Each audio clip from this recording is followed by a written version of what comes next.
In the tapestry of life, where every thread holds a story, America in black and white emerges as a haven for the voices echoing through the heart of our communities. In this podcast, we wade through the rivers of our collective experiences, celebrating the vibrant hues of change brought forth by the whispers of hope and the roars of action. It's more than just a conversation. It's a journey into the heart of our society, illuminated by the light of those daring to dream and do. Join us, and let your voice be the melody that guides us toward a dawn where every color finds its place in the masterpiece of our shared destiny. Together, let's paint a future brimming with the positives that dwell in our minds and the actions that shape our world. Good evening, ladies and gentlemen, and welcome to another episode of America in Black and White. I am your host, Charles King. I want you to sit with something for just a moment before we begin. Imagine living in a country where the way you love the person you love, the truth of who you are, is not just frowned upon, not just culturally stigmatized, but written into law as a criminal offense.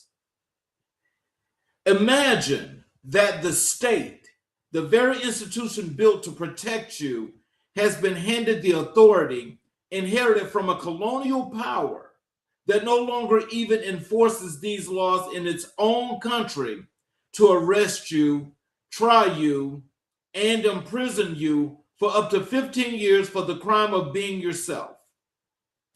Now imagine that you know this, that you carry this knowledge in your body every single day, and that you still wake up in the morning and choose to advocate, to recognize, to speak, to defend, to build, not because you are unafraid, but because the fear of staying silent is greater than the fear of speaking out. That is not a metaphor. For LGBTQ plus Zambians and for LGBTQ plus Africans across the continent, that is a daily reality in 2026. Tonight's guest does not live in the comfort of abstraction. He lives in the complexity of consequence, and in that environment where HIV stigma continues to claim lives long before the virus itself reaches critical stage, where climate change is reshaping livelihoods on a continent that has contributed the least to the warming of this planet, where young people are being simultaneously left behind economically and locked out digitally in the middle of all that. He has chosen to stand up every single day. Here in America, we sometimes speak about Africa and the African continent as if it is a distant chapter in our story, as if the Middle Passage drew a line in the ocean that separated us into two different narratives. But it did not. The colonial systems that kidnapped African people and enslaved them on American soil are the same colonial systems that partitioned the African continent at the Berlin Conference in 1884, that extracted its resources, suppressed its languages, rewrote its history, and left behind borders designed to divide and laws designed to oppress. The wound is the same. The wound is the same wound. The struggle is the same struggle. And the resistance, the extraordinary unbroken line of Black resistance that runs from Frederick Douglass to Harriet Tubman to Fannie Lou Hamer to the freedom fighters of South Africa to the democracy organizers of West Africa to the human rights defenders of East and Central Africa, that resistance is the same resistance. Africa's sons and daughters have never stopped rising. Organizers, thinkers, builders, freedom fighters, people who looked at everything stacked against them and refused, absolutely refuse to let those systems have the final word. Tonight's guest is one of those people born on the soil of the continent that gave humanity its first breath. He carries that inheritance not as a burden, but as a mandate. What you're about to witness tonight is rare. This is not a conversation about Africa filtered through the lens of suffering, charity, or crises. This is a conversation about leadership, about innovation, about courage, about community, about what it looks like when a young Black man refuses to wait for permission to decide and decides instead to build the institution that his community needs. Tonight's episode is a window into the human rights landscape of sub-Saharan Africa that most people, even people who care deeply, have never had the privilege of seeing clearly. We're going to talk about HIV response and what genuine health equity requires when stigma and criminalization are working against treatment simultaneously. We are going to talk about LGBTQ plus rights and what advocacy looks like when the law is the adversary. We're going to talk about climate justice and why Africa's crises is the world's moral emergency. We're going to talk about digital justice and why internet access is not a luxury, but a human right.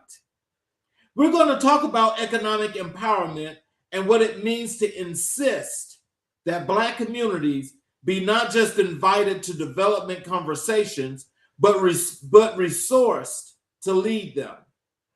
And we're going to talk about youth leadership because all of this is being carried by a man in the prime of his youth who decided that the future could not wait. This is one of the most important conversations we have had on this show, and I am honored that you are here for it. Tonight's guest is a human rights advocate, an LGBTQ plus rights defender, a climate justice activist, and a social entrepreneur whose work is reshaping what is possible for marginalized communities in Zambia and across the African continent. He is the co-founder and executive director of Access Horizons Initiative, a youth-led organization working at the bold and necessary intersection of human rights, public health, digital justice, economic empowerment, and climate resilience. His life's work is a refusal, a daily deliberate, courageous refusal to accept that the communities he serves should have to choose between their identity and their safety, between their health and their dignity, between survival today and justice tomorrow. He is joining us tonight from the continent that is the cradle of all humanity, and he is brilliant, and he is brave, and he is here. Ladies and gentlemen, please welcome to America in Black and White, the extraordinary Benjamin Hyson Mutambo. Welcome to the show, sir. Hello. How are you doing? I'm doing just excellent. How are you? I'm lovely. Lovely. Good morning. I don't know if it's good morning, good evening. What are we doing? Good evening. So, is there anything you like to say to the audience before we get into the show? Sure. I'm so excited for this platform. I feel like this is one of the rare platforms. I mean, we don't get such opportunities, especially down south here in Southern Africa, in Zambia, to actually be able to speak freely, because we always feel many a time our voices are controlled. Our voices are usually scrutinized whenever we get to speak about it in the public space, being the Zambian eye of this public space. But being offered an international platform like this to actually have conversations which we're going to have, it excites me, because I mean, it's going to be raw, it's going to be exciting, and one thing is going to be honest. So thank you so much for having me on this platform, and I look forward for any questions that you may have with regards to my context, living here in Zambia, in Africa, being an LGBT plus person, LGBTQ plus person living in Zambia and Africa. So thank you so much. So I'll give it back to you. Yes, well, we welcome you, and I want to thank you for being here. I also want to thank all of our audience for watching.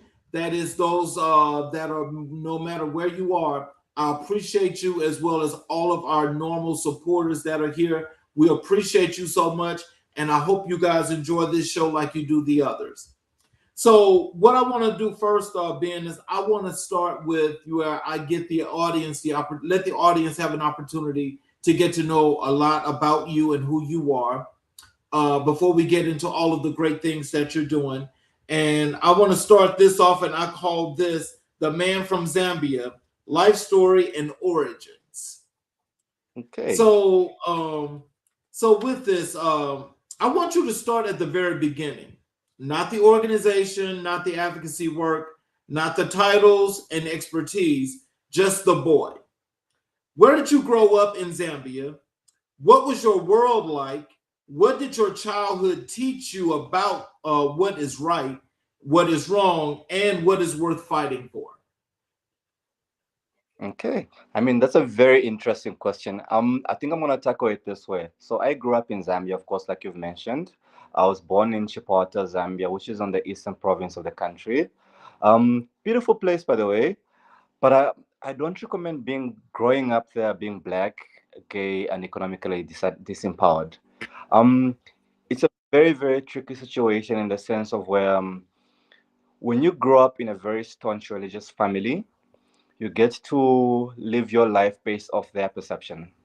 So I grew up in a way that I wouldn't call it in a horrible way, but I grew up in a beautiful way from an amazing family, very loving family. But at some point, I needed to recognize who I was and what I stood for. But that was so difficult because at the end of the day, we always have this running joke amongst my circle of friends to say, "Don't be black, gay, and poor. Don't be, don't be." I shit you not, because those intersectional lies will literally screw up your life at the end of the day. Because at the end of the day, being marginalized on all fronts will do you such a disadvantage on your life that you end up feeling as if your life amounts to nothing. So, what I'm trying to say basically is that I grew up in a loving home. Yes, great. As I grew older, I realized I came into my own pretty much, and I started to realize that this is who I was, and this is who I should not be. And at the end of the day, I decided to think to myself that how do I come out with my family? That was a difficult situation. Already the law is against us. That's for one. The law is against us. My family is against that best of the religious practice and the doctrine that they believe in. So it was a very interesting time growing up, and I believe that I really don't know how I got through it, hey? Because I think if I remember correctly, it was a thing of just pretty much just pushing forward, waiting for a moment when I actually got my economic independence, where I could actually just say, you know what, this is who I am, and this is what I'm gonna do with the rest of my life. But unfortunately, that didn't happen. Um, a couple of years ago, I had a weirdly disturbing experience where someone who I thought was a close friend of mine decided to out me to my family. And at the time, I was being economically supported by my family. And that led to my family withdrawing the economic support from me. And subsequently, I was taken into conversion therapy, and the rest is history. I will not delve down too much into that because at the end of the day, we don't wanna give the audience an emotional roller coaster ride. You know what I mean? But what I will say is that it was an interesting time growing up in Zambia, especially witnessing queer people like myself, witnessing the law being weaponized against us politically, socially, religiously, culturally. I think one of the things that interests me the most about living in Zambia is that the law itself doesn't have a leg to stand on. Culture itself doesn't have a leg to stand on. Religion itself doesn't have a leg to stand on because at the end of the day, everything is in conflict with each other. So now you start to wonder to yourself, thinking that at what point do these ideologies reach an intersectional aspect to say, When do we recognize humanism? When do you recognize humanity? When do we recognize empathy in order to accommodate certain members of our community without leaving anyone else behind? And which is strange. We've got so many freedoms in my country. I mean, same like the US, we've got so many freedoms in my country. But the difference is certain freedoms in my country contradict each other. Certain cultural freedoms contradict each other. There's certain cultural practices which are allowed by law, allowed by society, allowed by culture. But it's strange to say. It's strange to think that there's a huge bias and there's a huge bigotry around that, surrounding all that ideologies. In the sense that certain ideologies are accepted culturally and certain ideologies are not accepted culturally. Living as a gay man, living as a lesbian woman, living as a trans person in Zambia is frowned upon legally, socially, culturally, religiously. But it makes you wonder to say, why are certain aspects of our social living, our cultural living, also scrutinized in the way that LGBTQ plus persons are living their lives? I will talk about things like, for example, things that are basic things that are in our constitution: theft, murder. We'll look at things like infidelity, and so on and so forth. These things are not scrutinized in the way that the individual living, the individual context of who someone is scrutinized. And it's so shocking to find out, to realize and grow up in this country to find out that politicians actually weaponize the ignorance of the masses to gain votes from the populace. Pretty much weaponizing downtrodden people, using their economic disadvantagedness, using that for example, using the level of education, using the level of misinformedness. And Zambia is one of the few places in Africa which actually has used religion and constitutionalized religion, brought it into the constitution. And now you find government leaders, politicians have actually now started to weaponize religion in order to suppress voices. We're going to be having an election on the 13th of August this year. And so far, so good. But I've been worried in the past, especially in the 2021 elections, where public speakers, politicians who are aspiring for the presidency have used LGBTQ people for the purpose of securing votes amongst the conservatives. So yeah, that's a little bit about myself. So, Zambia is a country of extraordinary complexity, a nation that gained its independence in 1964 that has navigated colonialism's aftermath, HIV climate pressures, and economic inequalities. So, hold on one second here, please.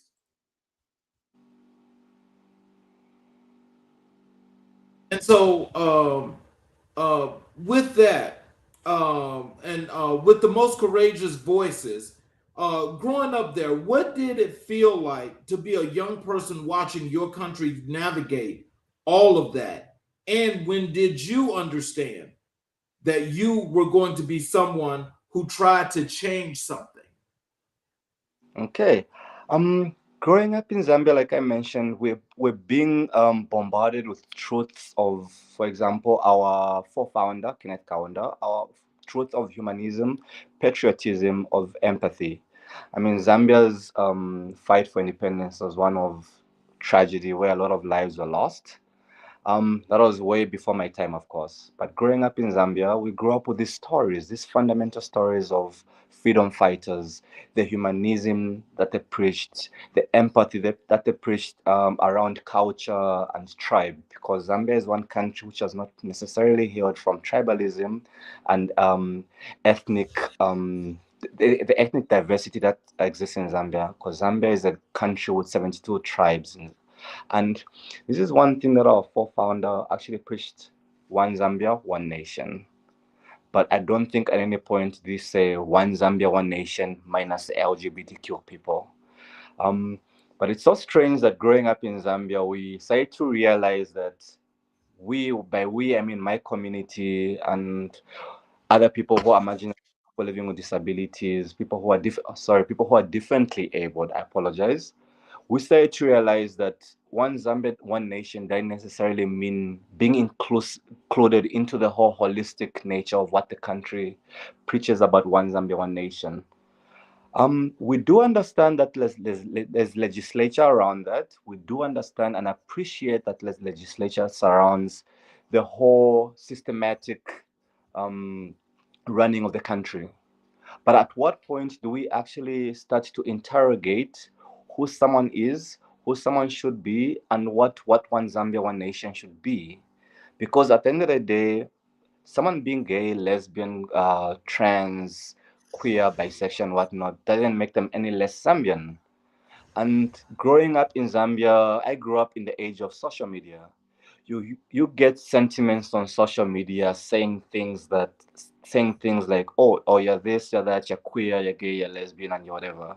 How about you leave the country and be gay or lesbian or trans elsewhere? Which is very strange. This is not the humanity. This is not the humanism that Kenneth Kaunda preached. Because at the end of the day, when you say one Zambia, one nation, everyone is included in that mantra, no? But that's not a mantra we're living by. We're living by a religious construct, a culture construct that many of us don't actually understand.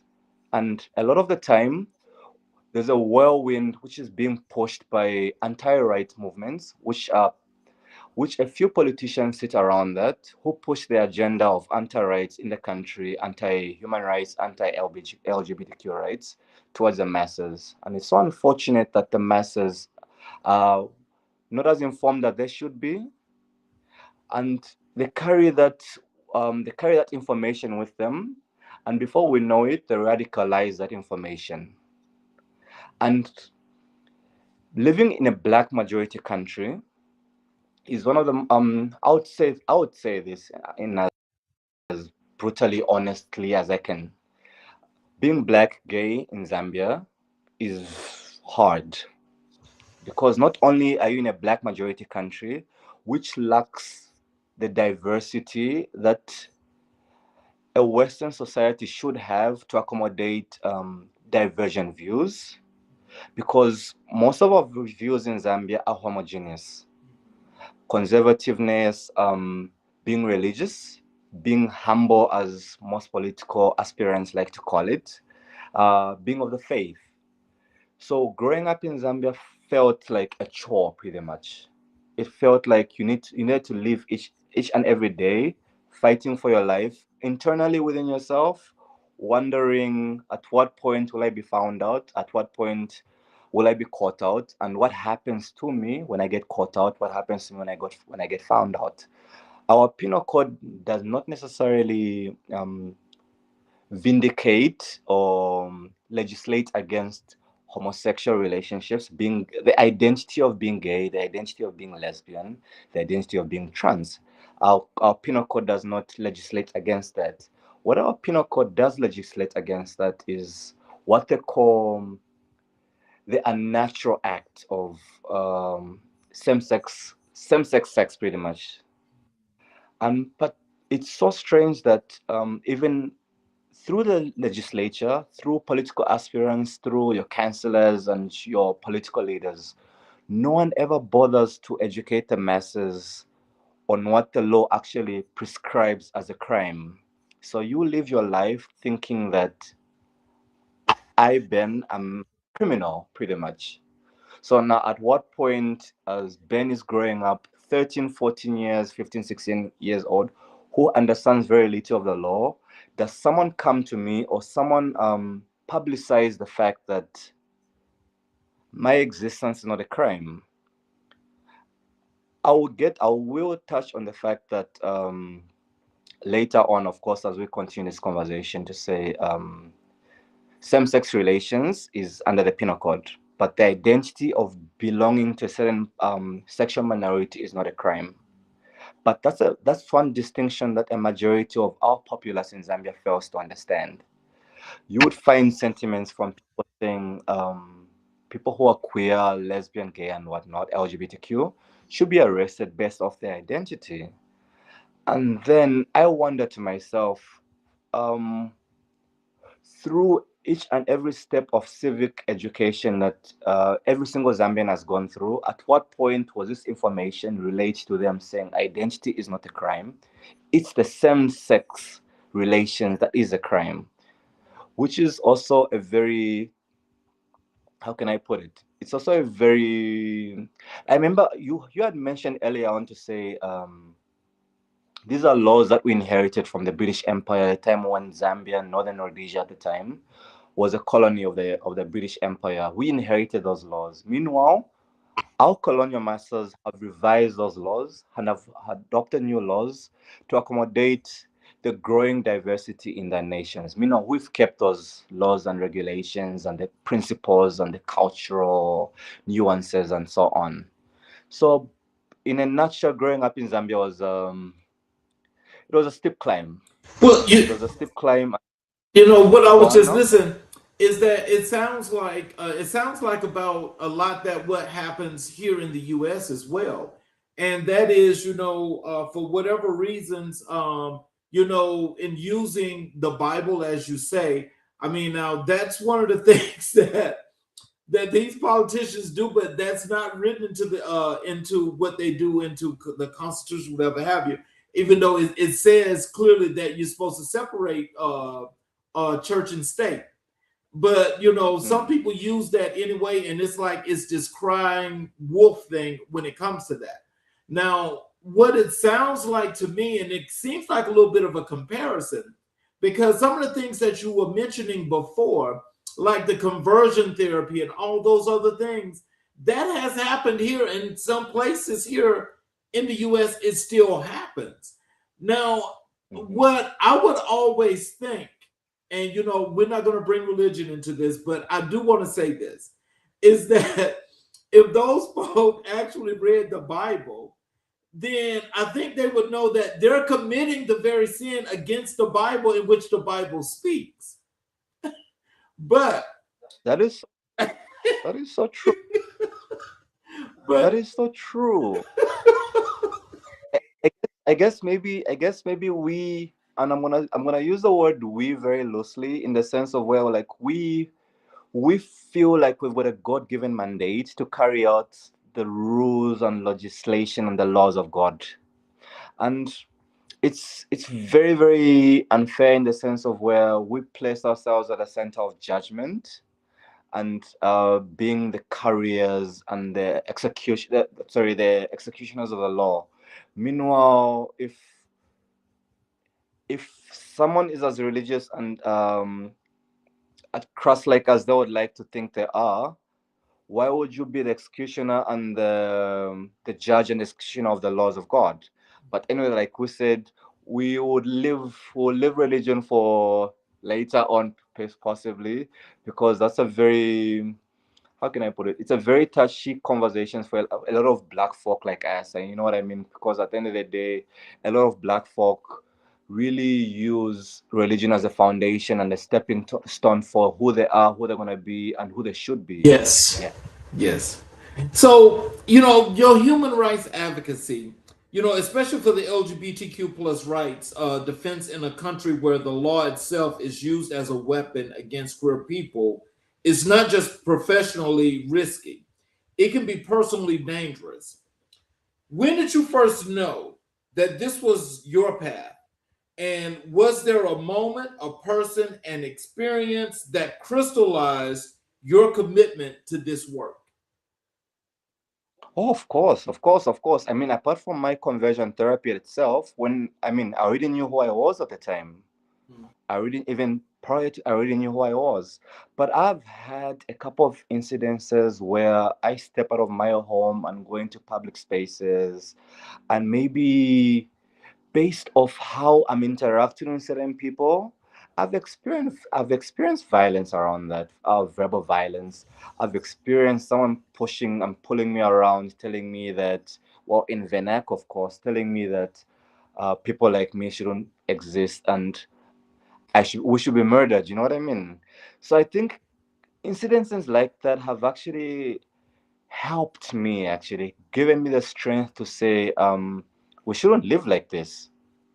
But it's hard being an advocate in Zambia because, in as much as certain incidences like that have happened to you, but who do you actually channel the advocacy to? Because the government is against you, the society is against you, the Mhm. culture is against you. Yep. So, I mean, in as much as you're advocating for that, the advocacy comes from a place of where, even if I'm advocating to the person next to me, I'm going to do it from a point of empathy, not from a point of legislature, because they'll not know what I'm talking about.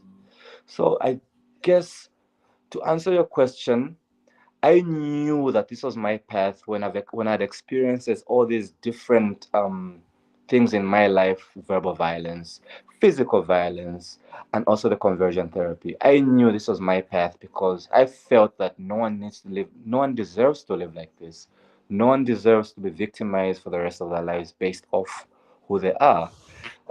It's very strange to say when people always think that being queer, being LGBTQ is something that you can wake up one morning and say like, oh, okay, I'm not gonna be gay anymore. You know what I mean?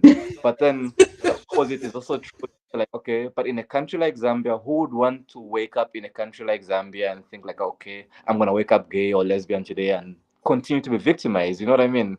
Who would choose victimization out of peace and comfort that comes with assimilating and pretty much just conforming to the culture and society of what my country provides? Yeah. So let's get a little bit more deeper into your advocacy work. And this part I want to talk more about the LGBTQ rights, the advocacy in Zambia, your courage under law. For our audience who may not know, let's be clear about the legal landscape. Same-sex relations in Zambia are criminalized under colonial penal code, carrying penalties up to 15 years in prison. You're an LGBTQ rights defender operating in that environment.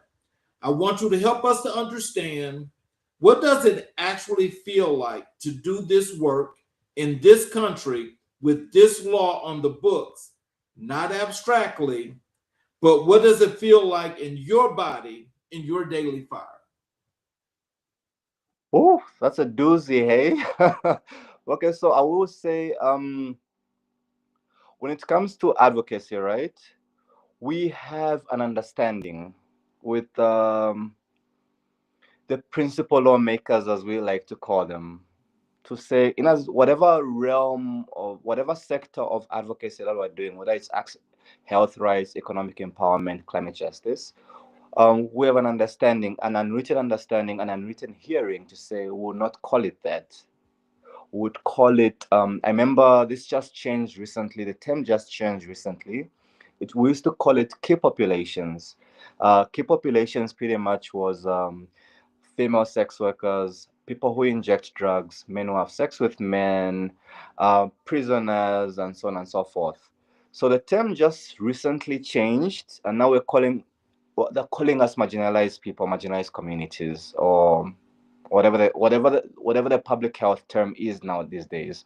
So pretty much now, advocacy for us every single day of our lives is not really advocacy to say we're advocating for LGBTQ rights.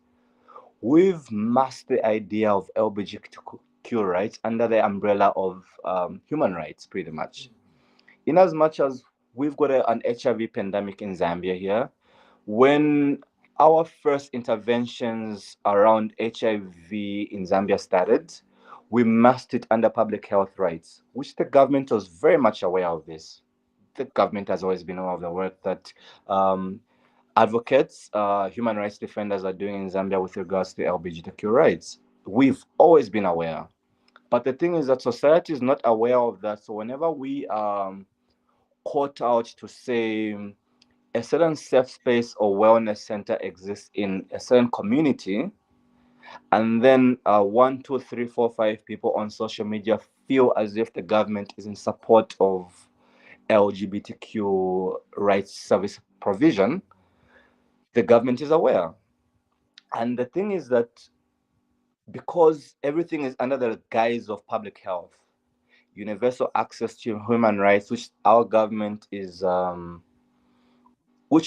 conforms to, So every single day is a journey because we don't know exactly at what point in time when the tides will change for, because now our our LGBTQ rights advocacy, which I mentioned earlier on to say is now under the guise of human rights, will now become a pariah topic because our society has got a habit of nitpicking which parts of the broader human rights should be and should not be allowed. So I guess on a day-to-day basis, it's hard because there's a lot of safety and security concerns which we need to, of course, be aware of. You need to be aware of your language. You need to be aware of your verbatim. You need to be aware of who you say it to, what you say, how you tell her the message, and for how long the message should go on for. So, I mean, the fact that a lot of our health system is supported, was supported by PEPFAR initiatives, which were USA, formerly USAID, CDC, and so on and so forth. I guess it helped a lot the fact that through these initiatives, LGBTQ rights were being advocated silently through public health. And it's unfortunate right now because of a lot of funding cuts, a lot of reinfections are now going on around in our communities, and a lot of human rights advocacy has been lost because that was our shield. That was our shield. We could advocate for human rights. We could advocate for LGBTQ rights using the shield of no, we're carrying out a USAID mission initiative project. We're carrying out a CDC initiative project, but now it's become increasingly difficult, especially that if one organization partners internationally with, I'll give you an example.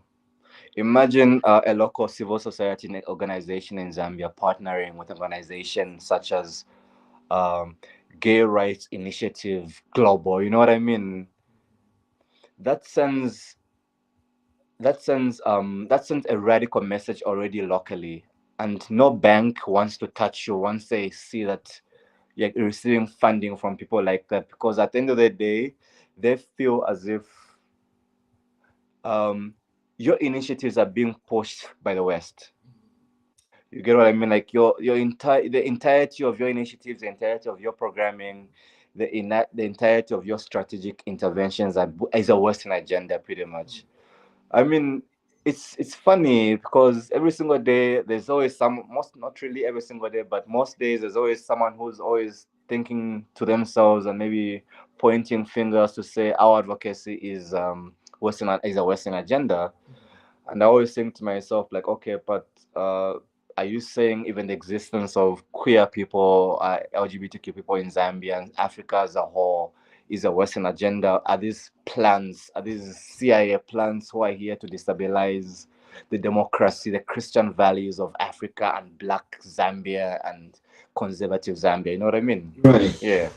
Yeah, so basically, it sounds like, and you tell me if this is right, but it sounds like what you're saying is that they do allow you guys your advocacy work and maybe to do a protest, but they want to make sure that it's a controlled fight in the advocacy and not like one that's really big and broad that draws an enormous amount of attention, because the more attention that you draw, then that means the more the spotlight is on you, and the government is not going to have that. Is that what that is? Exactly. That's exactly what it is. So you're given this much of a platform to actually not necessarily advocate for LGBTQ rights, but then you're given that much of a platform to say, okay, you can, in as much as you're designing programs for universal human rights, you can include X amount of people in your programming, and we're gonna give it a ribbon and a, a little red ribbon and tie it on it and say, instead of calling it LGBTQ rights, can we call it can we give it a public health term like men who have sex with men, things like that. They will never ever allow you to say LGBTQ in any single space. And Actually, the government policy is actually something that's very, it's very neither here or there, because at the end of the day, whichever presidential aspirant comes into power in that particular moment in time, they'll either diminish LGBTQ rights or they'll silently support it. And when I say silently support it, I mean they'll not say anything at all. Not to say that they'll go behind closed doors and have conversations around this. They will not say anything at all. So we usually take that little sliver of not saying anything at all as some sort of support, because we like to think silence means you're in support of, right? But then we're always in a difficult situation to think that, okay, LGBTQ rights in Zambia, LGBTQ rights in Africa. Okay, we understand that LGBTQ rights in Zambia and Africa do not start here or end there. They are they're ongoing. So you're saying But that they then, basically connect everything to the continent as one thing instead of separate for each country. well, not necessarily. I mean, like Zambia's constitution is a Christian nation, right? I mean, Zambia is only constitutional Christian nation in Africa. So there's another layer towards that. There's another layer towards that. I mean, there's the Africanism at the end of the day. There's the black consciousness at the end of the day to say like, okay, we as black people do not believe in homosexuality. But then there's also the aspect of Zambia as a Christian nation, and now Zambia is a signatory to several human rights and several health acts globally. So now it's always a thing of where how does how does the government, how do we as activists, how do we as civil society organizations tie everything together in the sense of where, like, okay, without taking the fact that Zambia is a Christian nation away from the country itself, but how do we also reach a point of neutrality to say we can still provide this service to A, B, C, D, but still maintain the fact that, okay, we understand that this is a constitutional declaration and this will not be going away anytime soon. It's an interesting conversation. It's a very interesting dynamic once you're on the ground, I promise you. So, Yeah. so tell us, like with all the advocacy work that you're doing and all of the barriers that you face, tell us how does that these things come back to affect you and the people that you advocate for? How does that show up? I mean, that shows up I mean, at the end of the day, it shows up in so many different aspects: mental health, the rise in HIV cases, the rise in IPV, intimate partner violence, the rise in domestic violence cases, and things like that. And also, just to add another layer to what you've just asked just right now, one of the biggest barriers towards advocacy is resources. I mean, without resources, there's only so much that you can do. I mean, Zambia is such a massive country, in the sense of where you cannot just do advocacy in the urban areas. You need to translate that advocacy into rural areas, into the most untouched areas of the country. But now the fact that there's a lot of barriers around culture, there's a lot of religious barriers, societal barriers that exist around that. So how it translates back to us is that it always feels as if it's a drawback. You can make you can reach 15, 20,000 people in HIV care and human rights service provision and so on and so forth, mental health service provision, sorry. But then before you know it, 2 or 3 weeks from now, there's a policy change, or maybe there's a funding cut, and now you're back to square one. So many people get lost to care, HIV care. Certain people get lost to care towards mental health service provision, and then several people also get lost to the fact that there's certain interventions that were specifically designed for cultural sensitization, so sexual sensitization, but without the resources, it always feels as if it's 2 steps forward, 100 steps backwards. Yeah. So the laws criminalizing LGBTQ plus identities across much of Africa are not ancient African traditions. They are colonial inheritance, British penal codes imposed on African societies that, in many cases, had for more fluid and Mm-hmm. inclusive understandings of gender and sexuality before Yeah, colonialization. So, how do you yeah. use that historical truth in your advocacy, and how do people respond when they hear it? Um, that's a very interesting question, actually. I guess maybe what I would say is that history always teaches that society grows through dialogue. I mean, we always have dialogues. We try as not as much as possible to have dialogues within the confines of what we're allowed to do, because remember, it's a closed loop. You can only say as much as the state is allowing you to say, without making yourself become a victim towards the law. So my hope is that Zambia continues to have the conversations, in as much as we're having the conversations through a closed loop, and we are having conversations in the realms of dignity, regardless of who's got different beliefs and whatnot. Um, I will say this: one of the biggest undocumented factors in our country is that we never ever realized to say LGBTQ rights existed in our country prior to colonial rule, prior to, I would like to call it, colonial indoctrination. That's a great way of saying it because that's putting their culture on you.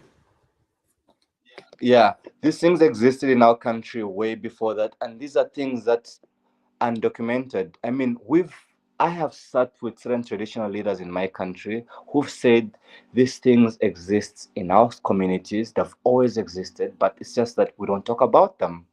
It was only after those policy that was introduced, now we have to talk about them.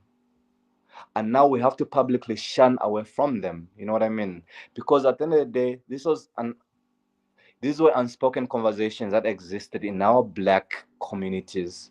But now, come legislation, come policy, come colonialization, now all these things were put in the spotlight, and now we had to talk about them.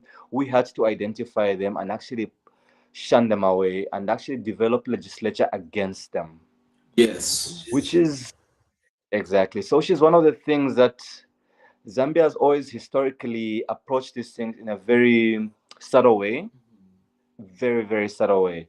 Only until certain radical aspects within the institution, within the machine come into play, do these things actually come into the spotlight of conversation. And many a time, this conversation is usually against our people, against my people, without regarding the fact that these are actually real human beings, real opportunities that they have, real livelihoods, real families.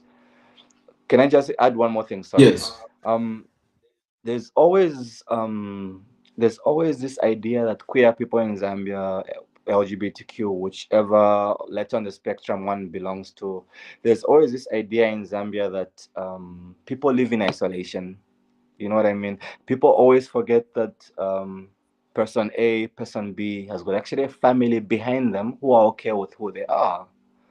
But the general perception of our country and our continent is that people see us and they feel as if a gay man lives in isolation, a lesbian woman lives in isolation without a parent, without a sibling, without an uncle, without an aunt, and whatnot, which is a very, very unfair perception that we have. So I guess getting back to your question, one of the conversations that we try to have with our communities is to make people realize is that we don't live in isolation. We actually have parents, we have siblings, we have a brother, we have a sister, we have a mother who actually know about us and are okay with it.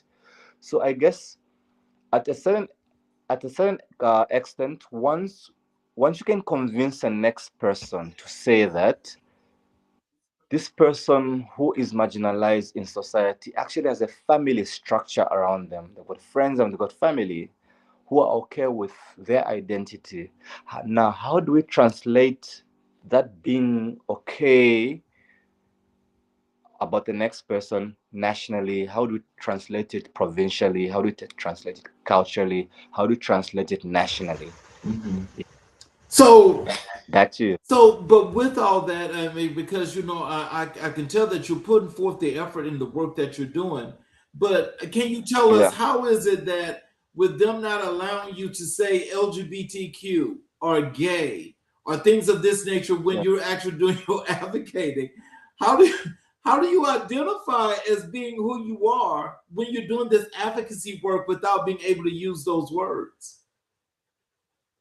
I mean, at the end of the day, I personally would never ever identify myself publicly unless maybe I'm asked by a certain close friend or family. Okay, okay, But at the end of the day, we have vernacular nuances that we usually use to actually say to actually help us identify certain people within communities. But these are terms which, and this is a very interesting thing about vernacular, because it can neither mean this or that. It's never really a straightforward response, you know what I mean? Because at the end of the day, one figurative term can actually mean this or that. So, but I mean, based off how you're phrasing that particular question, the person who you're phrasing it towards will actually be able to understand what you're talking about and who you're referring to. okay. But because you're you're using vernacular to actually address certain terms within our society, somehow it's been okayed.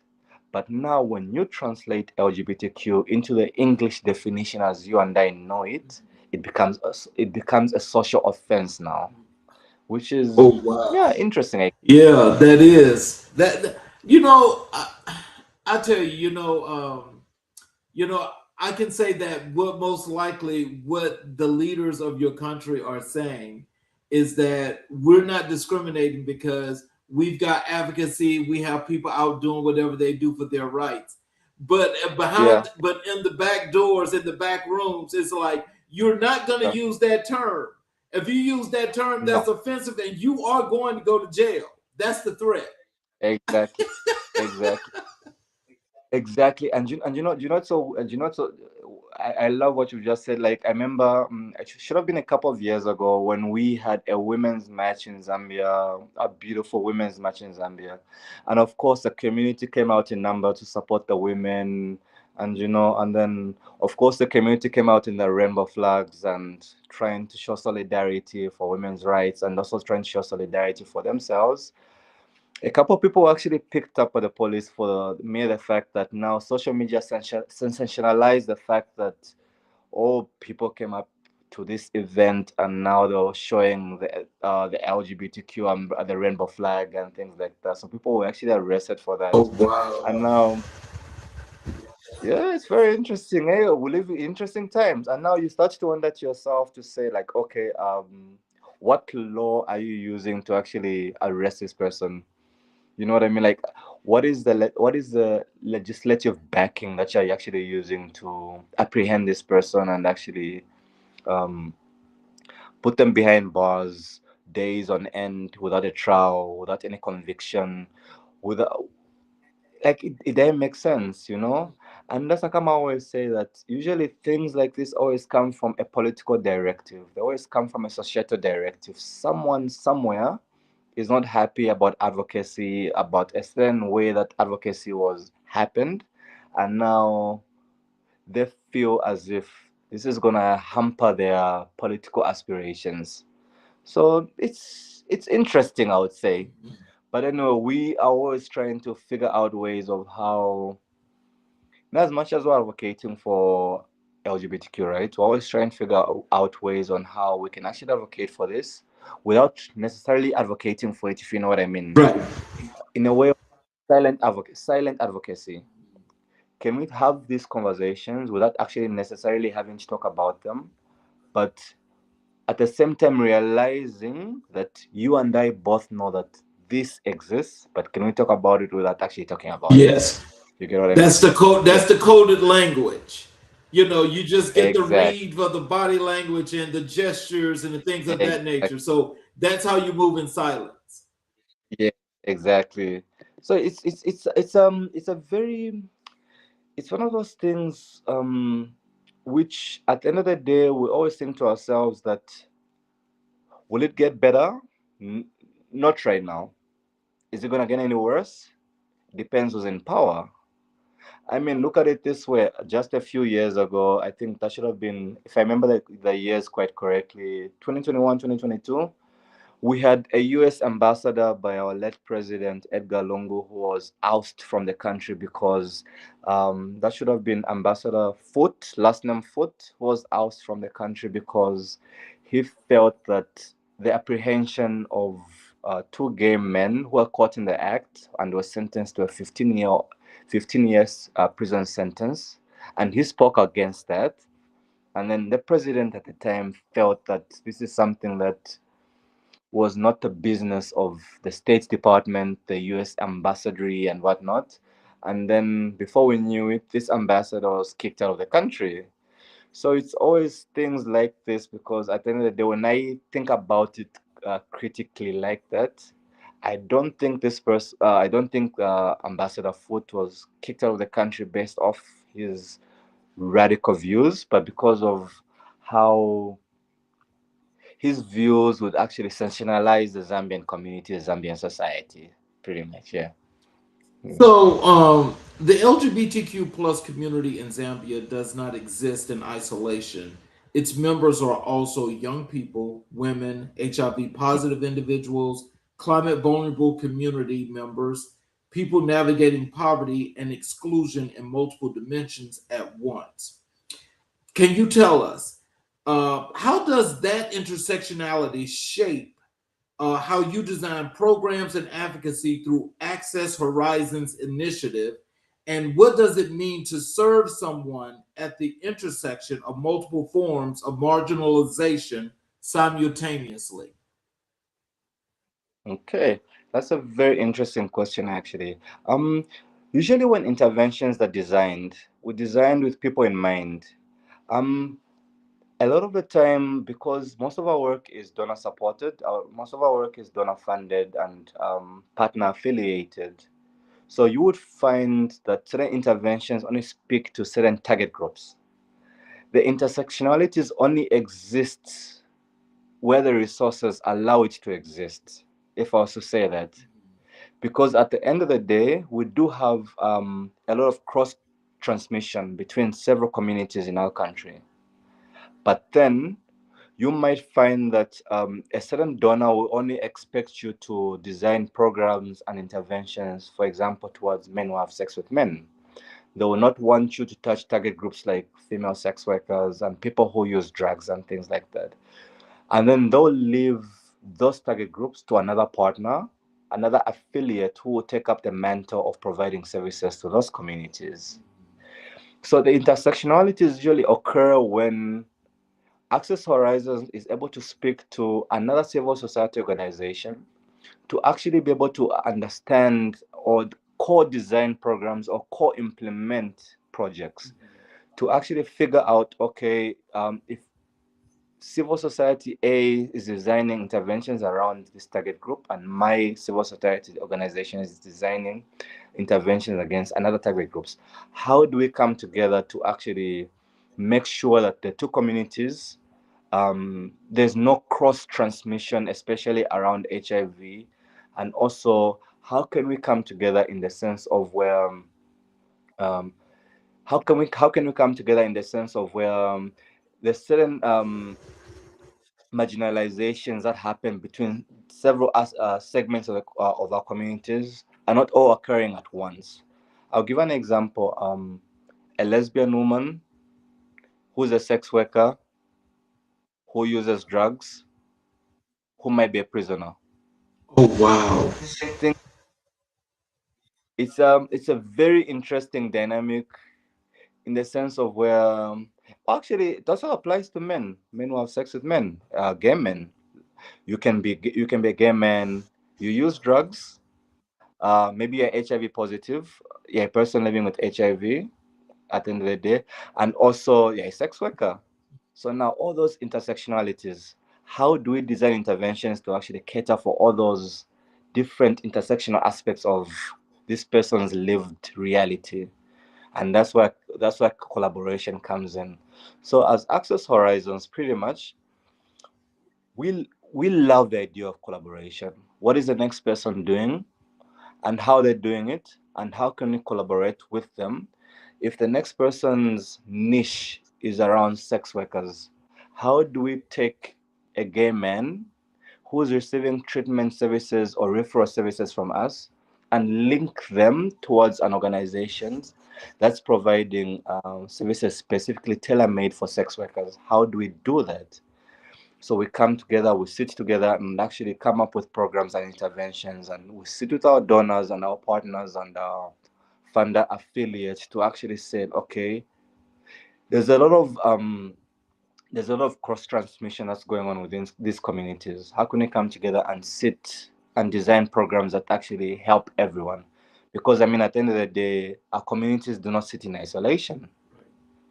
Our community, you can be a married gay man married to a woman who has sex with other men, who is also our target group. But then um, you're also a sex worker.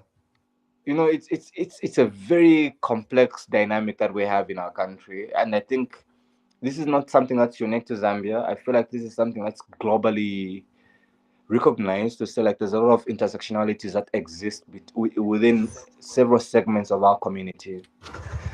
And I also just want to add something to say like I mean, LGBTQ people have always existed in Zambia, and we've heard so many stories which have remained invisible. And based off that fact, there's then came legal sanctions to actually suppress all these stories, the oral traditions that we've heard around our communities.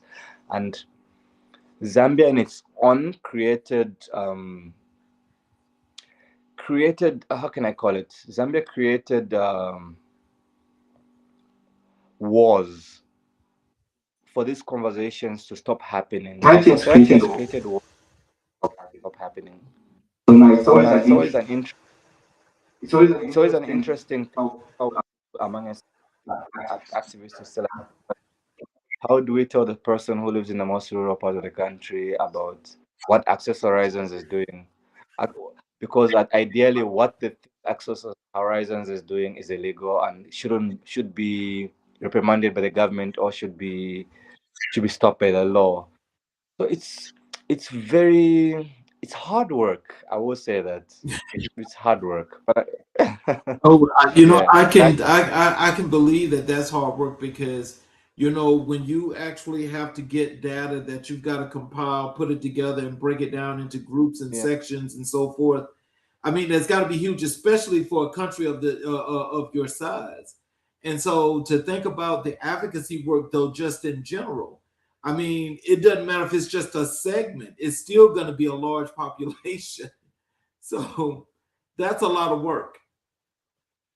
That is a lot of work indeed. That is a lot of work indeed, because I mean, a quarter of our population is rural, and a quarter of our population has never had access to anything to do with digital justice or climate justice. They know nothing about that.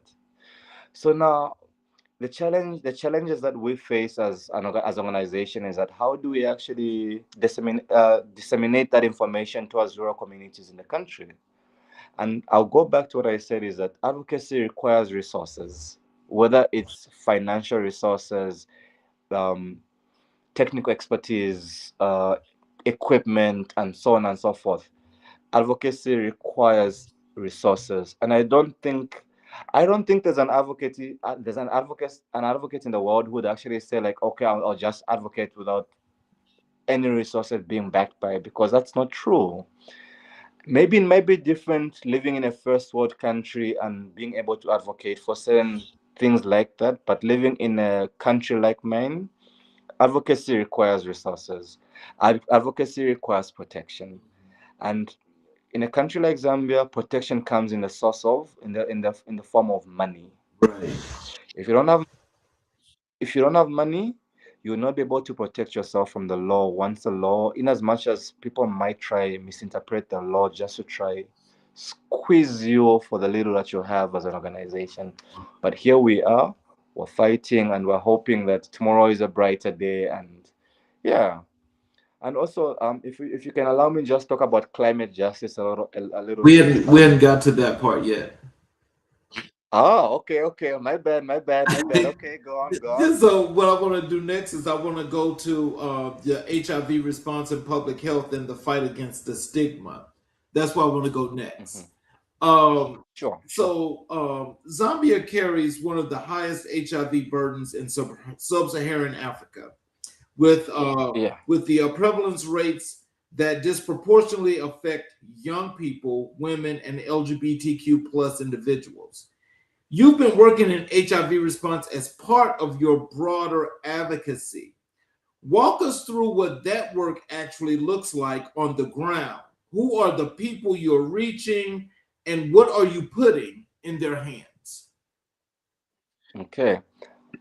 Because like I mentioned, so like HIV is a complex illness in the sense of where like it's very intersectional. What we're placing in their hands, pretty much information. Right now, there's a beautiful rollout of PrEP that's going on in the country, and when we talk about HIV, it's important to realize that it's not only a medical issue; it's a social problem. On the ground, our work is pretty much reaching people who often are affected by on the sides of the margin, stigma and discrimination, who lack access to information and healthcare services and support. We give them support without the fear of judgment. Also, we give them the tools, which is pretty much knowledge and information. The people who we pretty much engage, especially when it comes to our outreach services. These are people who go out in the field to disseminate this information and knowledge to our communities. We equip them with the knowledge of condoms, PrEP, access to ART, which is pretty much free. Mm. Our government right now has struck several deals with major health providers and major non governmental health providers to actually provide these services for free. So now the challenge is now has always been how do we disseminate this information to communities that do not realize that this information actually exists. For young people, it's pretty much just ensuring that we are aware, designing campaigns that actually speak to young people, because age is a age is a demographic. It's a huge demographic, and it's a very important demographic that we cannot overlook. At the end of the day, messaging that can reach people my age would not be able to reach people who are 18, 16, 17, and so on and so forth. So I guess designing information, designing knowledge to reach people like that is something that's very, very important to us. Equipping people with the right tools, and I know you're gonna be angry with me when I speak about digital justice, but maybe that's something I can touch on when we get to digital justice, because at the end of the day, when it comes to information dissemination, when we come to equipping our communities on the ground, it's pretty much information, knowledge, and tools, and also physical tools like condoms, PrEP, um, as being able to refer someone to STI screening, being able to provide someone with ART, or link them to services or providers that provide ART. I think in the best way possible, that's the most that we can do right now, apart from the already existing advocacy that's going on right now. Yeah. I gotta say, but a lot of people that don't do advocacy work, and I know that, it's like they can only imagine. But I want to tell you that I think for the work that you're doing, because I know of the advocacy work, how it's being done here in the States, is that Yeah. that work is like day in and day out, and it seems like it's 35/8, not 24/7. Because Exactly. it just goes on and on and on. When you think about, especially when we talk about the HIV rate, that's there in Zambia. Um, what are some of the things other than when you guys go out and you get people on PrEP and you get people with condoms, and you do the STI screenings, STD screenings. But other than those things, what are some of the other things that you guys are doing? Are you trying to implement to get this rate under control to stop the spread? What are some of the other things you guys are doing? Okay, that's a beautiful question. I love that question actually. Um, I guess maybe I was. It comes from the fact like you had brought up something very beautiful earlier on when we talk about the economics around HIV. When we talk about the economics around HIV, a lot of people are engaging into.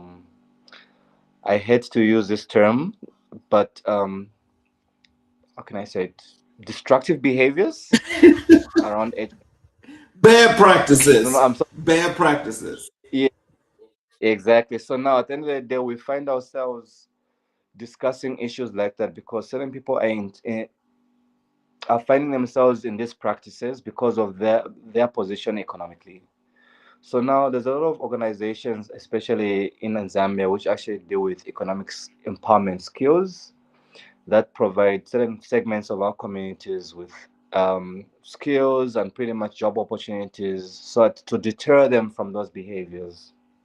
Because at the end of the day, we've linked the fact that certain HIV, certain people who contract HIV is linked to certain aspects of being economically disadvantaged. And it's also been linked to the fact that certain people simply did not have the information, which is where digital justice comes in. To a certain extent, how do we ensure that everybody, when information is disseminated, how do we ensure that it's justly disseminated?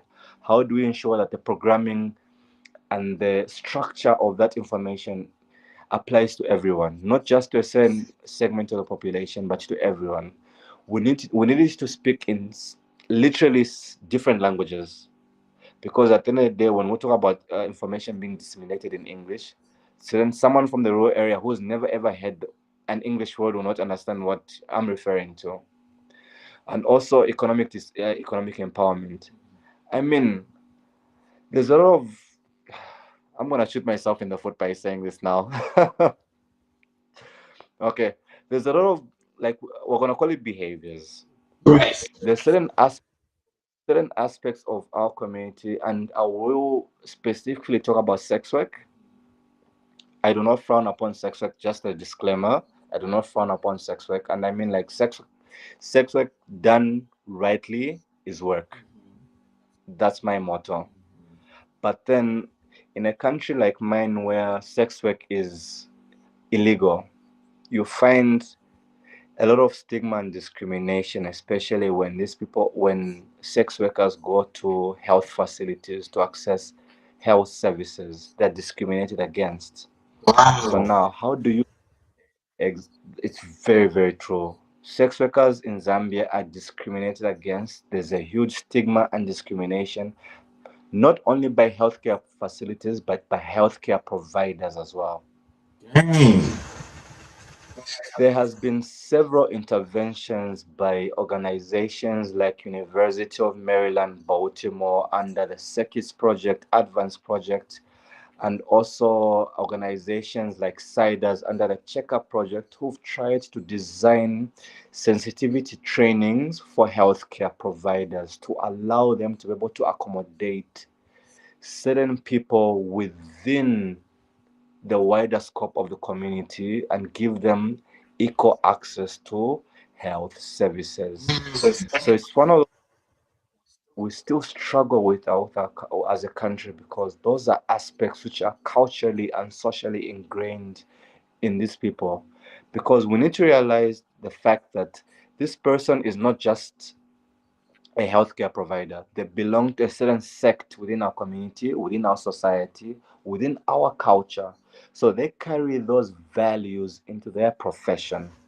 And in as much as they're administering care to certain members of our community, they administer care and healthcare services based off the values that they believe in. So now, how do we break down those values? Not necessarily breaking them down, but making a hole in the wall for a level of understanding, a level of acceptance, a level of inclusivity, to make someone feel as if to make someone feel safe enough to be able to access those services at these places. Yeah, Back to you. Wow. So with that, I mean, like, how are they getting away with this kind of discrimination when healthcare is a right? That's a very interesting question. Someone once said something to me very profound. Uh, a fish rots from the head, right? Okay. So when you have policy at high level that does not speak towards inclusivity and doesn't speak against stigma and discrimination, the trickle down effect Yes. is all the way towards the bottom. Yes. Okay. If, as a medical practitioner or a healthcare provider, your ministry, where you sit at, where you provide these healthcare services, does not speak towards stigma and discrimination, and your ministry sits at cabinet, and your cabinet sits at the presidency, Right. and there's no conversation around stigma and discrimination, it trickles down all the way to the bottom. Wow. So All the way to the HIV and LGBTQ plus identity are deeply intertwined in both the epidemic's epidemiology and its social response. Mhm. LGBTQ plus individuals in many African countries face double marginalization. They are excluded from healthcare systems because of their identity and simultaneously blamed for the epidemic spread. How do you dismantle that double barrier in your work? Oh, that is beautiful. I love that. I love that. Sensitization. I'll put it in one word: sensitization. Having conversations with people, having conversations with communities, having conversations, especially around, and I will be very specific when I say this, especially around gay men.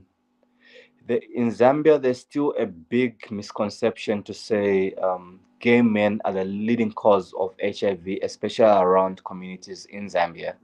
Me, no, that's not true. That is not true. So, cultural sensitization, community sensitization, societal sensitization is how we bridge these gaps. Because at the end of the day, we need people to be able to understand that these things do not exist in isolation. And one way that we do that is having community meetings, community support group meetings, which are amazing aspects of outreach and program interventions. Because at the end of the day, when you can have members of the community sit down with you, members of the community being church leaders, traditional leaders, sitting in the same room with you, and them being leaders of their own individual communities, spreading the truth the meeting was about, I feel like, I believe that that is one of the strongest ways to actually to dismantle misinformation. Because at the end of the day, if you're able to sit in the room with community leaders, and these are the people who are actually at the front line of misinformation, because at the end of the day, whenever misinformation is being spread in communities, it usually starts from community leaders who actually perpetuate ideologies like that. So we usually target people like that, whether it's chiefs, headmen, well, not the kings and not the kings and so on and so forth, but counselors and people like that to be able to assist us in spreading the right form of information within their communities.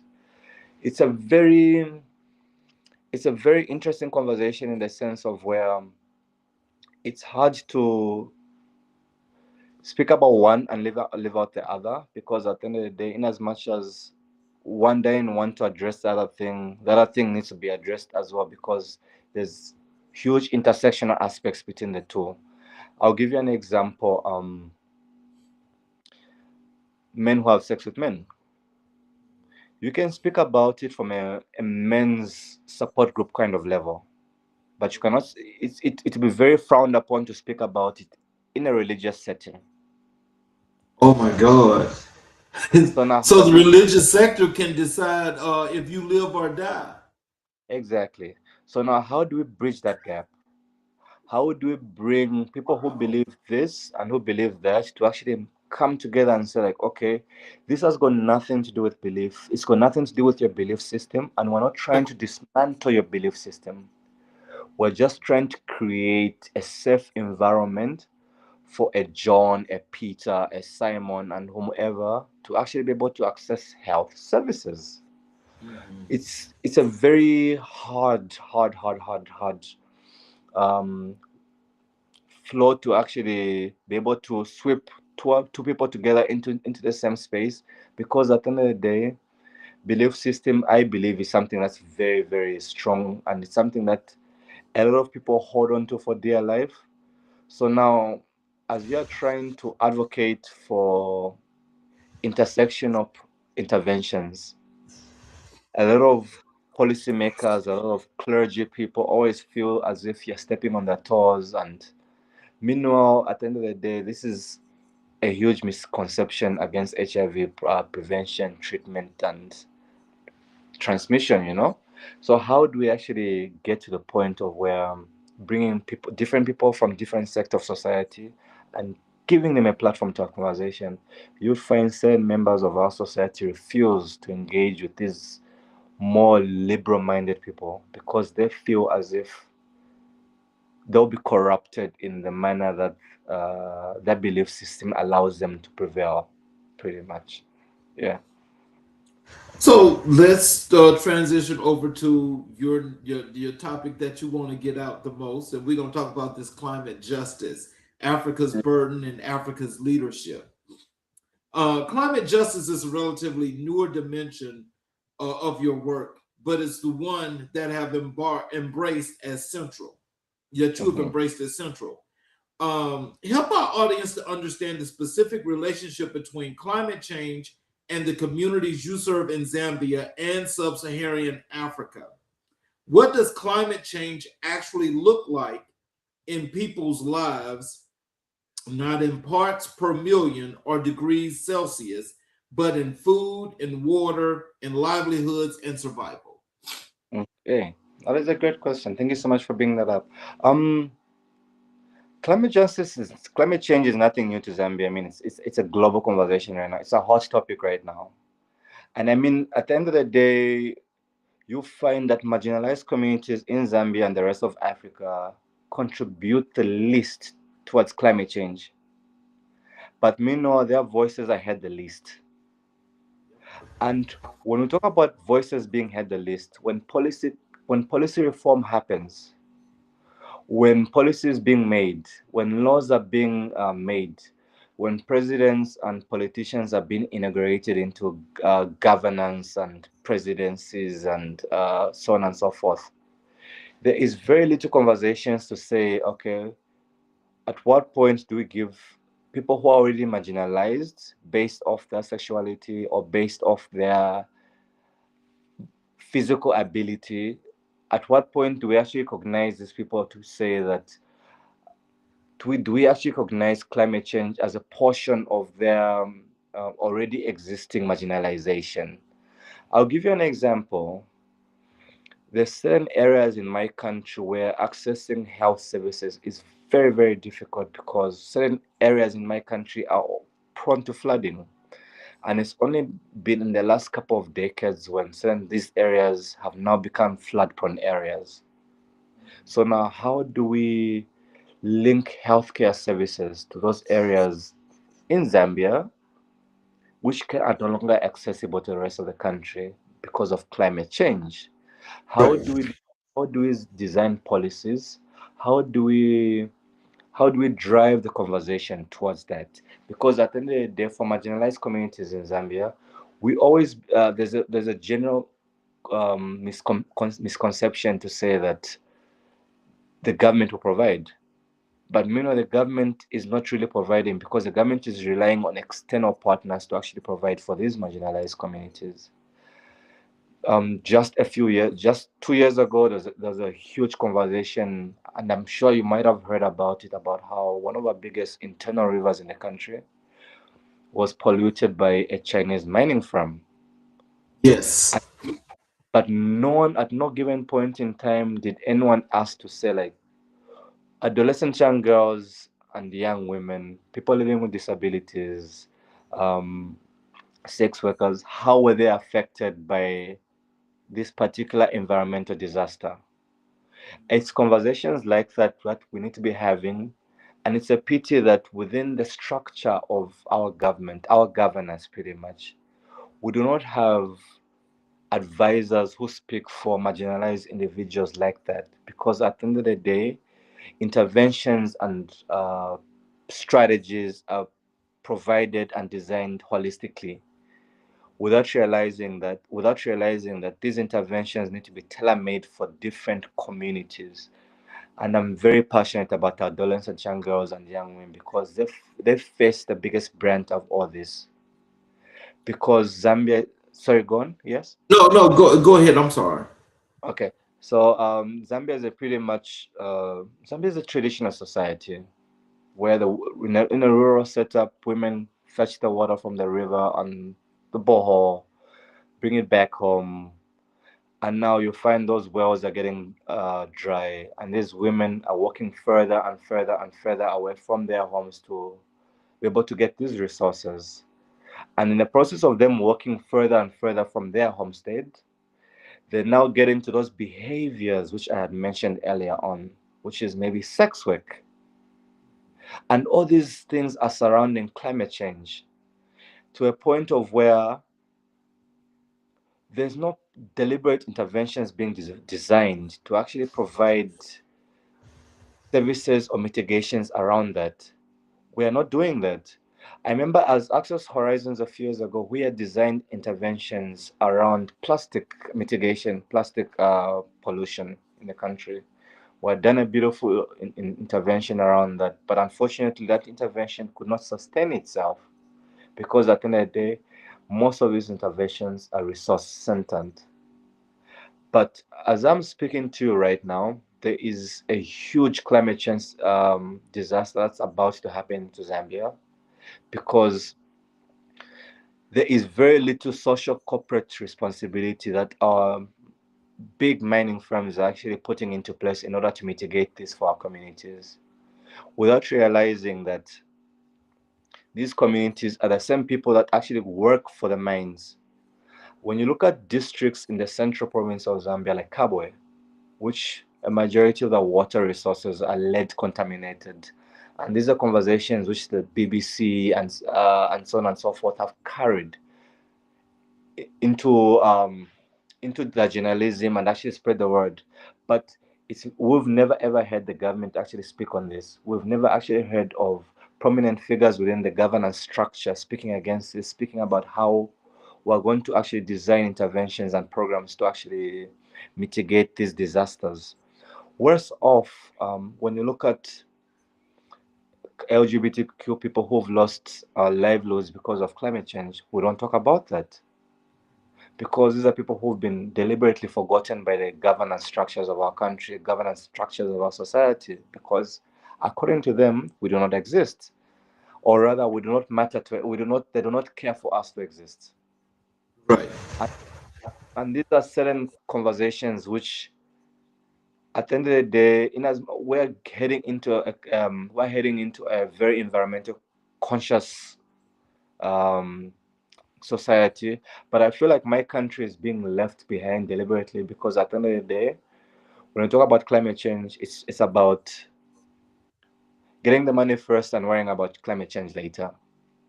And it's very interesting to find that there's a lot of Western agenda that's being pushed onto Zambia to design mitigation, to design interventions around climate change. But meanwhile, the same agendas that are being pushed onto Zambia, you find these Western countries that are pushing these agendas also rely on the same fossil fuels that are telling Zambia to not use. You know what I mean? So I guess one of the approaches that Access Horizons uses pretty much is a human-centered solutions, and we pretty much design solutions that are people-centered, people-conscious, empathetic towards people, and we do lobby with policymakers, having conversations with people, just trying to figure out exactly to say like, okay, you have a community-centered solution within this community. Do you realize that there's certain marginalized people that exist in that community? How can we include them in this programming, especially when we recognize that stigma and discrimination exist in these communities? How do we design interventions that are inclusive enough in your climate change mitigations in order for everybody to have a holistic benefit of whatever interventions that will be designed at the end of the day. Yeah.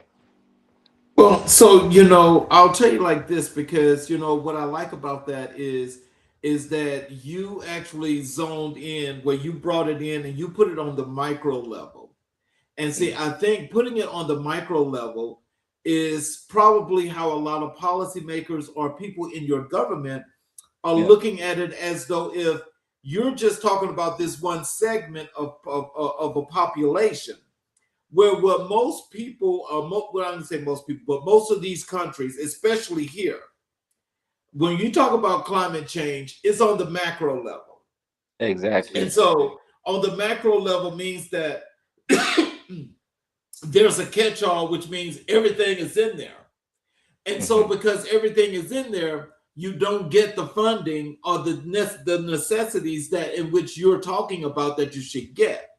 Hmm. Well, even if it's on the macro level or the micro level, it does not matter, because again, as being the marginalized and underserved community, it's like one of those frowned upon things where it's like, if funds are going to drip down, it sounds like you guys are going to be the last group that even comes into play, if it even comes into play.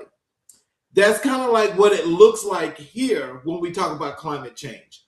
The underserved and marginalized communities, especially Black communities, are not even close to even being thought about unless it's at the end, and that's at the when the world's coming to an end. And again, you want to use Black people to actually come and save the world, be Captain Save a Hose.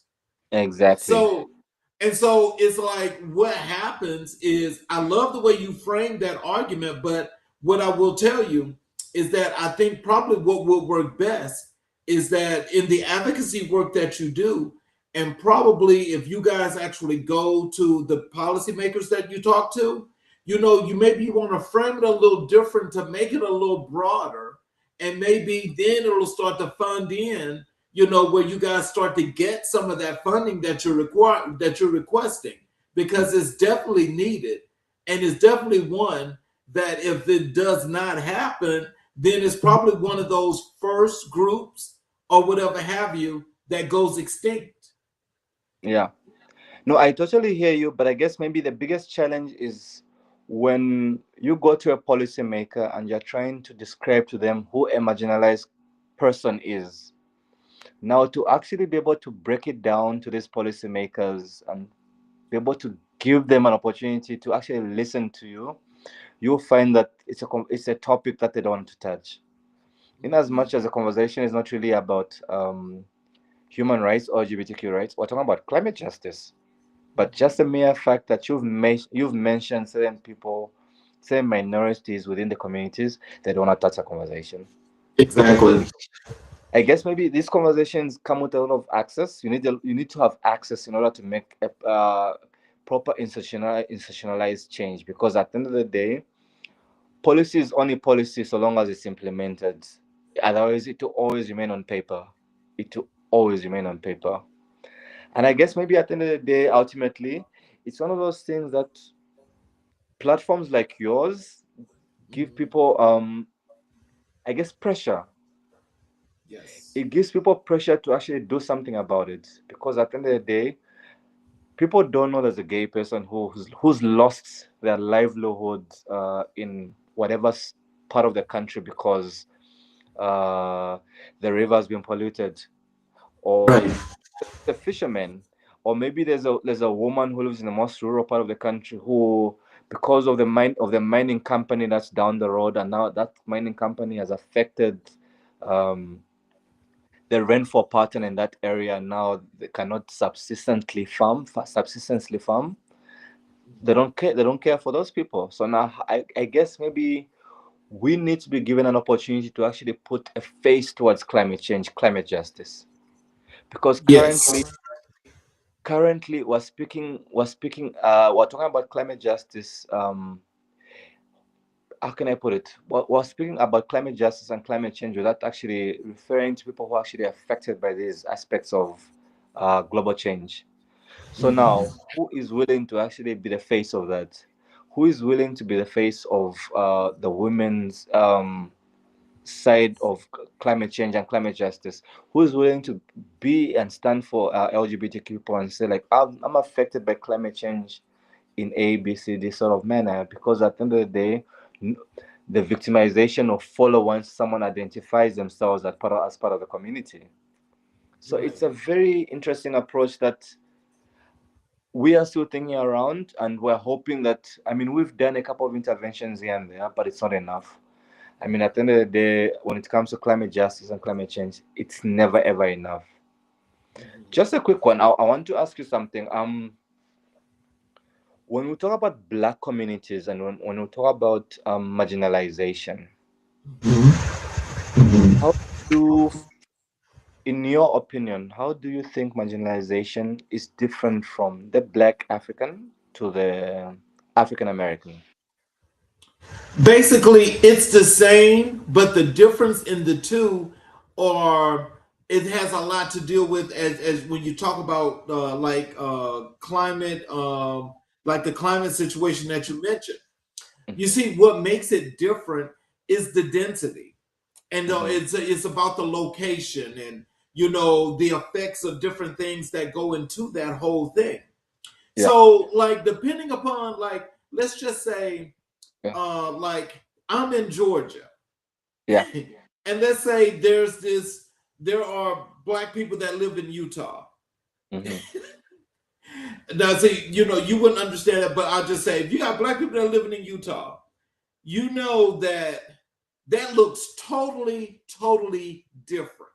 mm-hmm, And when I say that looks totally, totally different, is mm-hmm. because the mountainous ranges out there, where the air could be a little bit clear, which Yeah, is now starting to be polluted by all the manufacturers and things that they're doing out there that's polluting the air, that's starting to affect the water and the different things that different communities have.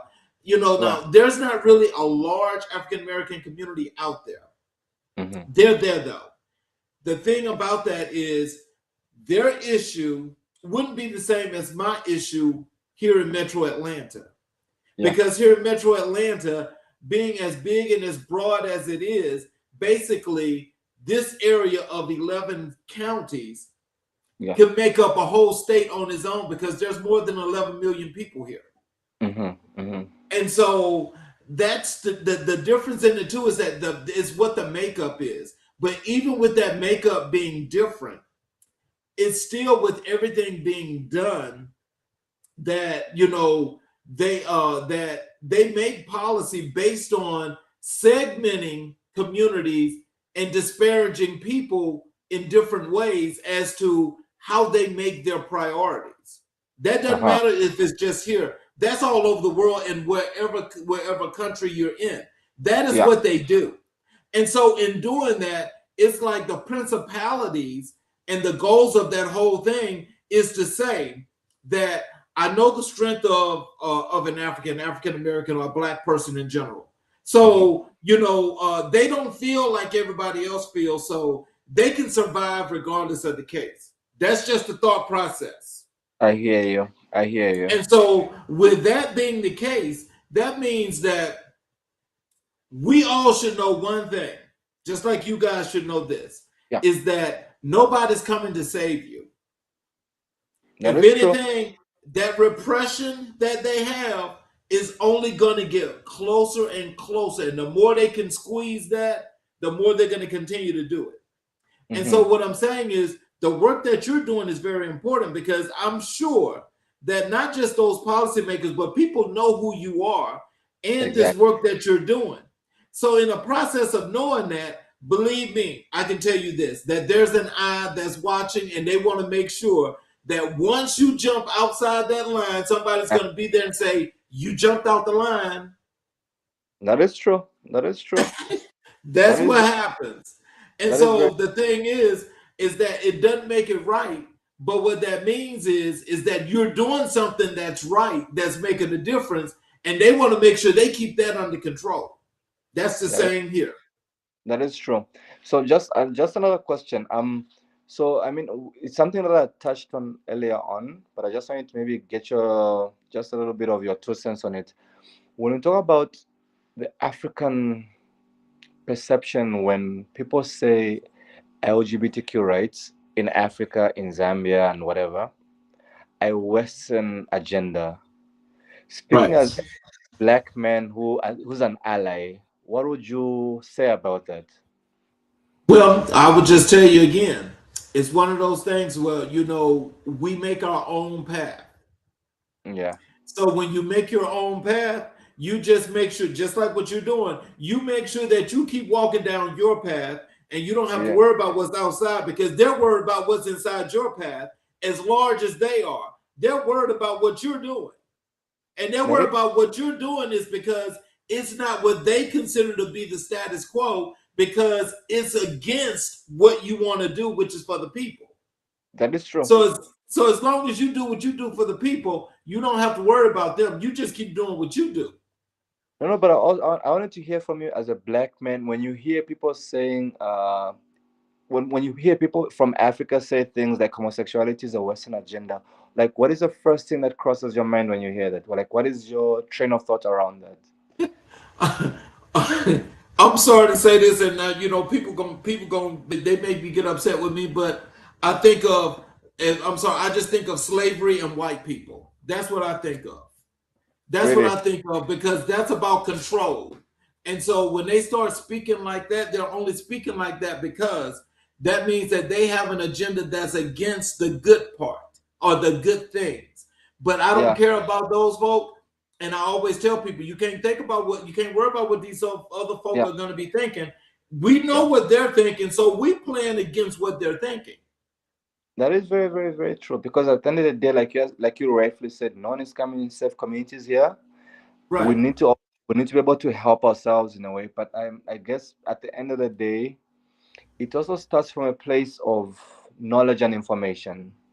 I believe that once people know and people are aware, especially when it comes to constitutional mandates and legislature and things like that, once people are aware, they'll be able to stand up. And also, one of the biggest challenges that we have as a country and have as a region is freedom of speech. Yes. Yes. Advocacy is hard if you don't have protections from the freedom of speech. Because at the end of the day, the worry is that in as much as I'm advocating for my community or the next person is advocating for their community, how am I protected? How am I Well, protected? I'll tell you like this. You see, Mm, the protections are far and few in between. They are real, but what happens is, when you do the type of work that you're doing, yeah, it's always going to be to an extent that, all the protections that are there for those things that you mentioned, yeah.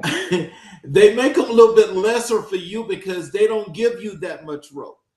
That Everybody is else get a whole lot of rope. You don't get that much rope. that is true. And this is how come you'll find a lot of activists and advocates in Zambia decide to externalize their advocacy from countries where there's protections for freedom of speech. Right. Because it's been like that for many years, that doing that in Zambia, doing that within Africa, whether get you victimized or might get you a prison sentence. And I mean, there's a couple of people who I might mention who, not in the realms of LGBTQ rights, but just in the realms of being able to speak freely, who've actually fled the country because they said a couple of things that certain people were not happy with. You get what I mean? So it's a very you need to be bold. You need to be bold, and you need to be able to risk everything for you to actually reach a point of where your advocacy can transition your freedom, pretty Yes. much. Yes. And that's pretty much true. And it's horrible that it has to be that way. But I think that now that we're in this 21st century, revolts are all over the place. People that look like you and I Yeah, are basically doing what they do because it's like repression is no longer an option. that is true. That's true. It is no longer an option. Power to indeed. Power to the Yeah, people. yeah, because I also want to tell you this, because like I said, the work that you do, Hmm. I've had people on the show from other African countries as well that are part of the LGBTQ community that are doing big advocacy work. Hmm. I definitely would love to have you back on the show, you and two of these other people, where we could talk about some upgrades and some things that are going on, Sure. to where there are some things where you guys were able to be connected, as well as the work that you're doing. You'll be able to learn from each other to continue to make, to move and shake and to make things happen on the continuum. And I think these are some really good people, though, that I like to connect you Yeah. to, because they're doing really, really good work.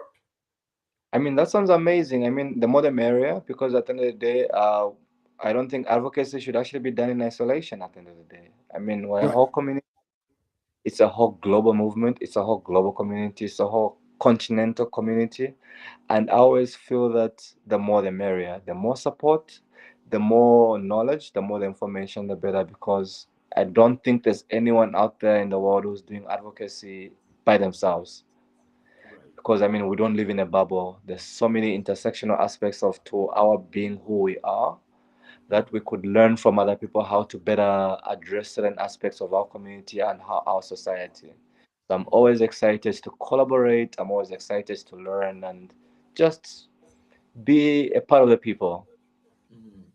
So Yeah. let's do this. So in closing, do you Uh-huh. have some words of wisdom and encouragement for our audience? Tell them how they can connect with you via social media. Tell them about your website, all those good things. Okay, so we do have it's a pity that recently we've just been slacking from our social media, but what I will do is that at the end of this video, I'm hoping that on your YouTube channel, I'll be able to send you a link maybe within the bio. This is something that you can address, you can actually add on within the bio, my LinkedIn link, um, a YouTube link to a couple of things that we've done as well, an Instagram link to sort of a couple of social interventions that we've been a part of, and also a couple of reports that I will share a link to as well that we've actually done in the past couple of years. We've done some amazing work, documented work, and we've also been part of major country interventions that have supported close to 25,000 people to access HIV care services in the country. And we are excited to share that information with you. And we've had several partners who've helped us achieve these milestones. And so, yeah, I will be able to share those links. So, like the famous content creators love to say, link in the bio. Right.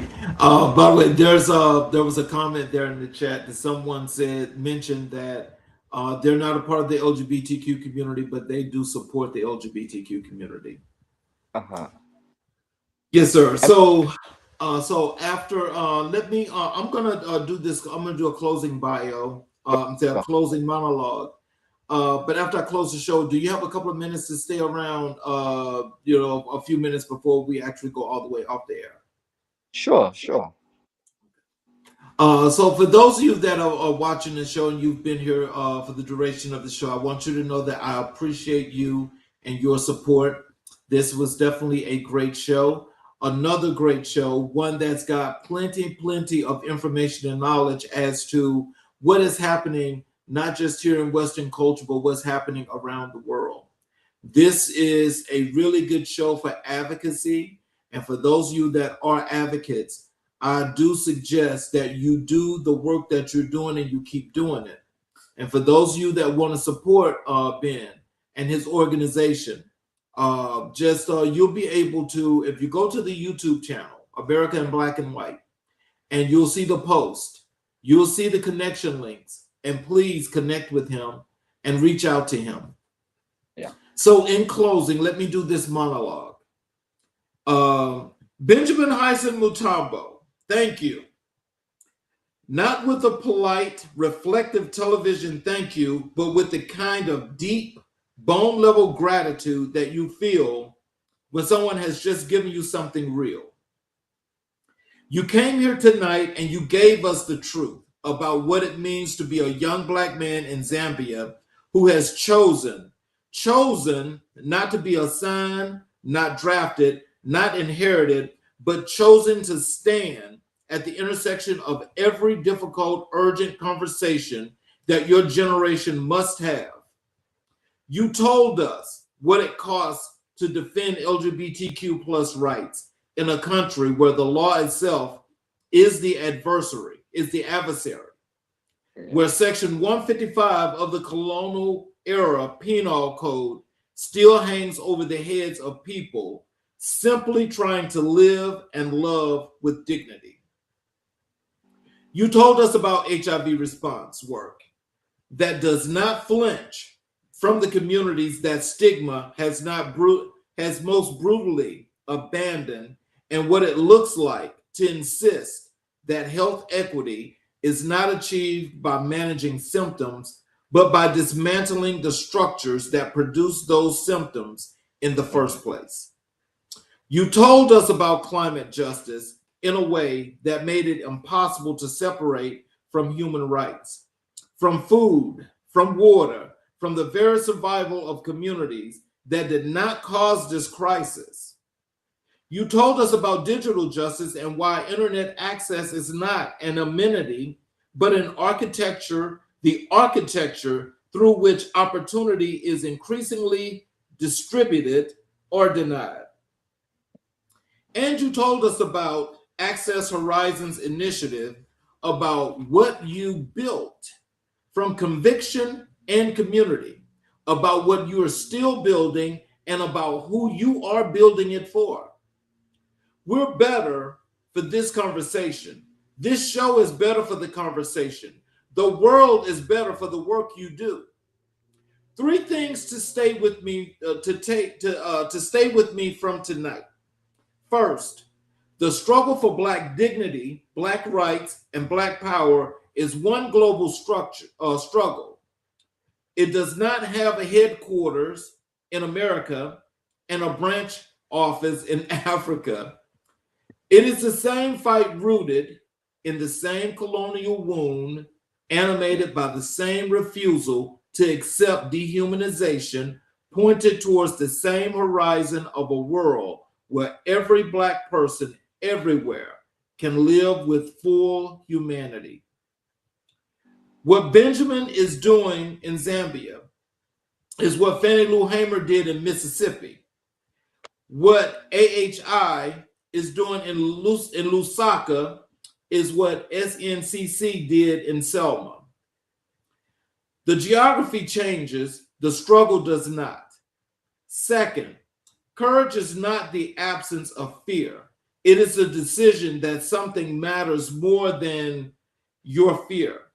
To advocate openly for LGBTQ plus rights in a community or in a country where your advocacy can put you in a prison cell requires a quality of courage that most of us will never be called to demonstrate.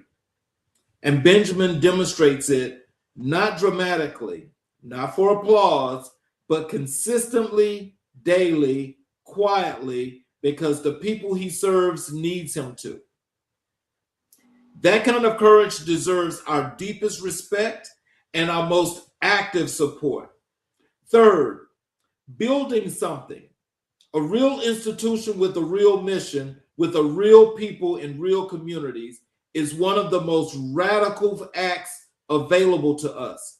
Benjamin did not wait for the world to save his community. He built the vehicle.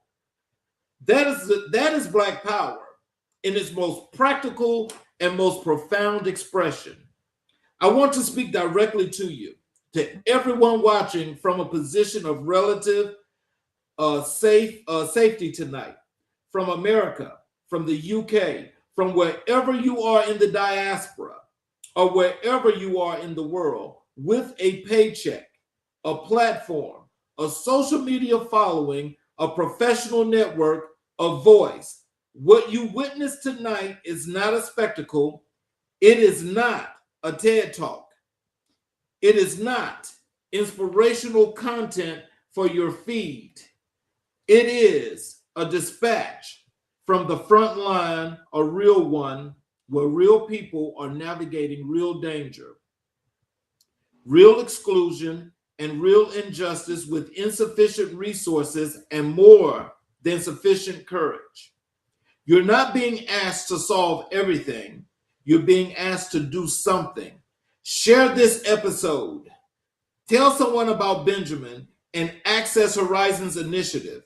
Look up to the LGBTQ rights landscape in Zambia, in Uganda, in Ghana, in Nigeria, in Tanzania, in the countries where the people you saw in this conversation live and work and fight, and find ways to support the advocates on the ground.